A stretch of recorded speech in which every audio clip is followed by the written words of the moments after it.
এই দেখো আজকে আমি বাসন্তী পোলাও বানাচ্ছি।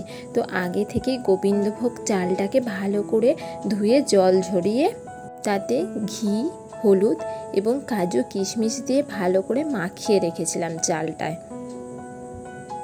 চালটা বেশ কিছুক্ষণ তোমরা ঢেকে রাখবে, ঠিক আছে? যতক্ষণ টাইম নিয়ে রাখবে ততক্ষণ ভালো ভেতরে ঢুকে যাবে আর জলটাও টেনে নেবে।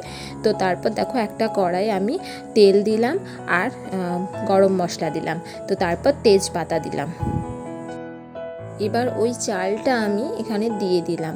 তো সব কিছুর মধ্যে দিয়ে আমি ভালো করে নেড়ে নেবো চালটাকে ভালো করে ভেজে নিতে হবে, ঠিক আছে?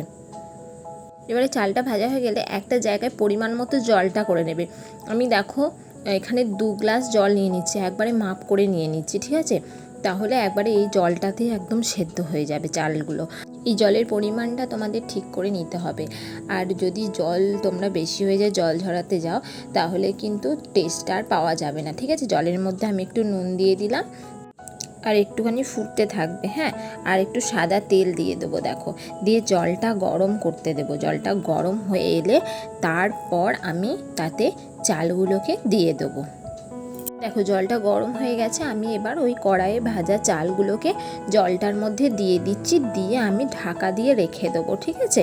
ঢাকা দিয়ে একদম আঁচটা কমিয়ে কম আঁচের মধ্যে ওই ঢাকা অবস্থায় রেখে দেবো। এবার চালটা হাফ সেদ্ধ হয়ে এলে না, তোমরা তাতে পরিমাণ মতো একটু মিষ্টি মিশিয়ে নেবে, যে যেমন খাও। এই দেখো রেডি হয়ে গেছে আমার বাসন্তী পোলাও। তো তোমাদের যদি রেসিপিটা ভালো লেগে থাকে তাহলে প্লিজ আমার চ্যানেলটা লাইক, কমেন্ট অ্যান্ড সাবস্ক্রাইব করে দিও। টাটা।